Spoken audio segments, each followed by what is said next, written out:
നമസ്കാരം, ഞാൻ ലാലഴകം.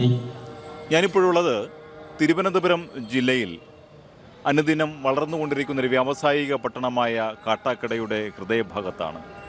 ഹൃദയഭാഗത്ത് എന്ന് പറയുമ്പോൾ ഈ ദേശത്തിൻ്റെ ദേശദേവതയുടെ തിരുമുറ്റത്താണുള്ളത്, കാട്ടാൽ ദേവീക്ഷേത്ര സന്നിധിയിൽ.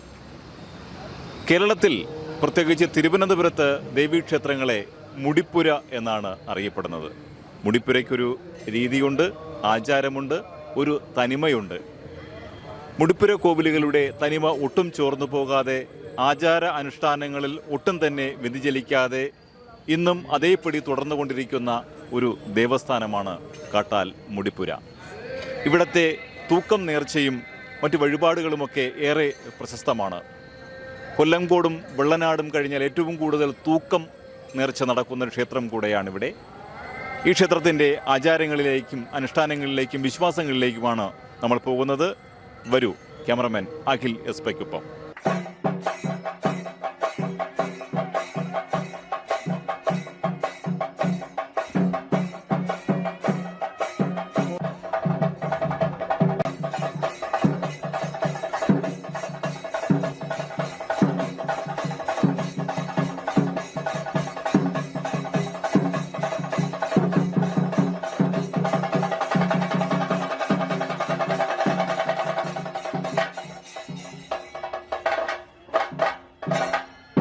കാട്ടാൽ ദേവീക്ഷേത്രത്തിലെ പ്രധാനമായ ഒരു വഴിപാടാണ് തൂക്കം നേർച്ച. തൂക്കം നേർച്ചയുടെ ചുമതലക്കാരാണ് ഇപ്പോൾ നമ്മുടെ കൂടെയുള്ളത്. എങ്ങനെയാണ് ഇവിടുത്തെ തൂക്കം നേർച്ചയുടെ പ്രത്യേകതകൾ? ഇവിടെ തൂക്കം നേർച്ചയുടെ പ്രത്യേകത എന്ന് പറഞ്ഞാൽ ആദ്യകാലങ്ങളിൽ തൂക്കമില്ലായിരുന്നു, കുതിരകെട്ടായിരുന്നു മെയിനായിട്ടുള്ളത്. കാട്ടാൽ ദേവീക്ഷേത്രത്തിലെ കുതിരകെട്ട് ഈ ഇലക്ട്രിക് ലൈനും കാര്യങ്ങളൊക്കെ വന്നതിന് ശേഷം അതങ്ങ് നിന്നു. അതുപോലെയാണ് തൂക്കം തുടങ്ങിയത്. ഇവിടുത്തെ ഒരു പ്രത്യേകത എന്ന് പറഞ്ഞു കഴിഞ്ഞാൽ 1 വയസ്സിന് താഴെയുള്ള ആൺകുട്ടികളെ മാത്രമേ ഇവിടെ തൂക്കത്തിന് വേണ്ടി കൊണ്ടുവരാറുള്ളൂ. പെൺകുഞ്ഞുങ്ങൾക്ക് തൂക്കമില്ല. പഴമയുടെ തനിമ അതേപോലെ നിലനിർത്തി ചുറ്റുള്ള ക്ഷേത്രങ്ങളെ എന്തൊക്കെ നവീകരണം നടത്തിയെങ്കിലും ആ പഴമ കൈവിടാതെ ഇന്നും നിലനിർത്തി പോരുന്ന ഒരു ക്ഷേത്രമാണ് കാട്ടാൽ മുടിപ്പുര. വളരെ ശക്തിദായിനിയും പിന്നെ ഏറ്റവും ഭക്തജനങ്ങളെ അനുഗ്രഹിക്കുന്ന ഒരു ദേവിയാണ്. കരഞ്ഞപേക്ഷിച്ചാൽ അത് ആ സമയത്തിന് അവർ അതിൻ്റെ ഫലം കാണിച്ചു കൊടുക്കുന്നുണ്ട്. വളരെയധികം ആൾക്കാർ വരുന്നുണ്ട്. പിന്നെ ഇതുകൂടാതെ 3 വർഷത്തിലൊരിക്കൽ ഞങ്ങൾക്ക് ഇവിടെ പറഞ്ഞിട്ടുണ്ട്. അന്ന് തിരുമുടി വെളിയിലിറങ്ങി 4 കരയിലും പോയി 4 കരയിൽ എഴുന്നള്ളത്ത് കഴിഞ്ഞിട്ട് അവസാനം പറഞ്ഞേറ്റ് ദാരിയുദ്ധത്തോടു കൂടിയാണ് സമാപിക്കുന്നത്. അത് 3 വർഷത്തിലൊരിക്കലാണ്. 2025 കഴിഞ്ഞു. ഇനി അടുത്തുള്ള 2028 2028 മീനമാസം, അത് മാർച്ച് ഏപ്രിൽ മാസങ്ങളിലാണ് അത് നടക്കുന്നത്. ഈ ക്ഷേത്രത്തിൻ്റെ ഭക്തനും അമൃതാനന്ദമയി മഠത്തിൻ്റെയൊക്കെ ഒരു ചുമതലയൊക്കെയുള്ള ഒരാളാണ് സന്തോഷിച്ച്. അനുഭവം, അമ്മയെക്കുറിച്ചുള്ള അനുഭവങ്ങൾ എങ്ങനെയാണ്? അമ്മയുടെ അനുഭവങ്ങൾ ഏറെ ഉണ്ട്. അമ്മ വിളിയേക്കുന്ന അമ്മയാണ്.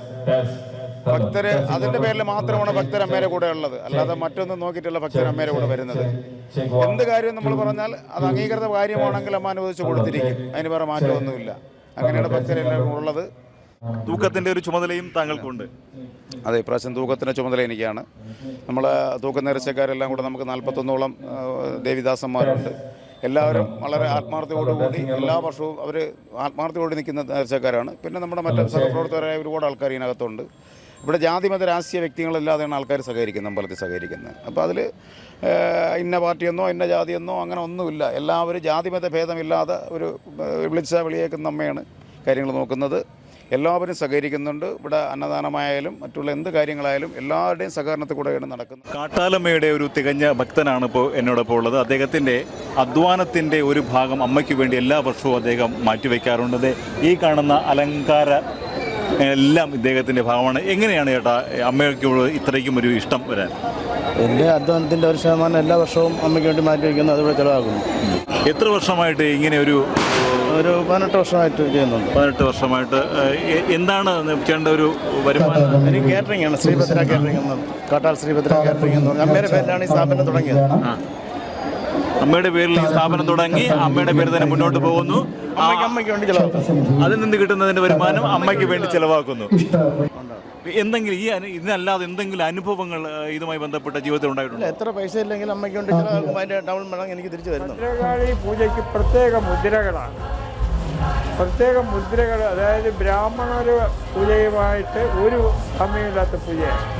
പിന്നെ പ്രത്യേകിച്ച് കാട്ടാൽ മുടിപ്പുരയുടെ പ്രത്യേകത എന്ന് വെച്ചാൽ പൂജിക്കുന്ന ആൾ അത് ചിലപ്പോൾ അരമണിക്കൂറോ 1 മണിക്കൂറോ പൂജ സമയം മുഴുവൻ നിന്ന് വേണം പൂജിക്കാൻ. പിന്നെ ഒരു പത്തായം പോലെ അടിച്ചുകൂട്ടിയ ഒരു ഇതാണ് ഈ ക്ഷേത്രത്തിൻ്റെ മുടിപ്പര എന്ന് പറയുന്നത്. മുടി വച്ചിരിക്കുന്ന സ്ഥലം, മുടി വയ്ക്കാനുള്ള സ്ഥലമേ അതിന് അകത്തുള്ളൂ. മുൻവശത്ത് ഒരു 2 അടിയുണ്ട്, മുടി ചുറ്റി വരാനൊക്കെ ഇല്ല. പിന്നെ ആ പൂജിക്കുന്ന പൂജാരി അതിന് അനുസരിച്ച് നിന്ന് പൂജിക്കണം. എത്രയോ ജനങ്ങൾക്ക് അമ്മ അനുഗ്രഹങ്ങൾ കൊടുക്കുകയാണ്. അത് അനുദിനം ഭക്തജനങ്ങളുടെ സാന്നിധ്യം കൊണ്ടും സഹായം കൊണ്ടും സാമ്പത്തിക സഹായം കൊണ്ടും വളരെയേറെ ഒരു പൈസ പോലും പിരിക്കാതെ ദൈനംദിന കാര്യങ്ങളും ഉത്സവ കാര്യങ്ങളും ഇപ്പോൾ നടത്താൻ സാധിക്കും. എന്തായാലും ഇപ്പോൾ ഇതിൻ്റെ കാലഴകൻ തന്നെ കാട്ടാലമ്മയുടെ ഒരു ഭക്തനാണ്. ഞാനും അതുപോലെ തന്നെ, എൻ്റെ കുടുംബം അങ്ങനെയാണ്. കാട്ടാലിലുള്ള എല്ലാവരും, പിന്നെ പ്രത്യേകിച്ച് ജാതി മത വ്യത്യാസമില്ലാതെ മുസ്ലിങ്ങൾക്ക് പൂജ നടത്താം, ക്രിസ്ത്യാനികൾക്ക് പൂജ നടത്താം. പിന്നെ ഈ ഉത്സവത്തിന് നേർച്ച തൂക്കത്തിന് വരെ വില്ല് വലിക്കാൻ ജാതി വ്യത്യാസമില്ല. ആർക്ക് വേണം ഇവിടെ വന്നവർക്ക് വില്ല്. അങ്ങനെ അവർണ സവർണ ഭേദമില്ലാതെ എല്ലാവർക്കും വന്ന് പൂജിക്കാവുന്നതാണ്. ബഹുമാന്യനായ തിരുവിതാംകൂർ മഹാരാജാവ് ആ ക്ഷേത്രപ്രവേശം വിളംബരം വരുന്നതിനും ഏകദേശം 100 വർഷങ്ങൾക്ക് മുമ്പ് എല്ലാ ജാതിക്കാർക്കും എല്ലാ മതക്കാർക്കും പ്രവേശനം കൊടുത്തിട്ടുള്ള ഒരു തിരുസന്നിധിയാണ് കാട്ടാൽ മുടിപ്പര. അതിപ്പോഴും വളരെ നല്ല രീതിയിൽ നടത്തുന്നുണ്ട്. അതിന് എല്ലാ ഭക്തജനങ്ങളുടെയും സാന്നിധ്യവും സഹായവും സാമ്പത്തിക സഹായവും ഉണ്ട്. എല്ലാവർക്കും ദേവീനാമത്തിൽ ഞാൻ നന്ദി പറയുന്നു.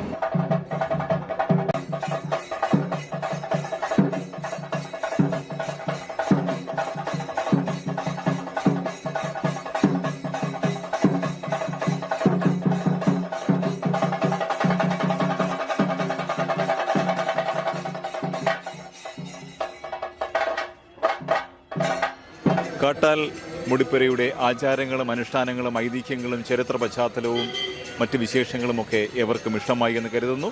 ഇതുപോലെ പുതുമയാർന്ന മറ്റൊരു കാഴ്ചയുമായി നമുക്ക് വീണ്ടും കണ്ടുമുട്ടാം. തൽക്കാലം വിടവാങ്ങുന്നു. ക്യാമറമാൻ അഖിൽ എസ്ബയ്ക്കൊപ്പം ലാലഴകം, കർമ്മ ന്യൂസ്.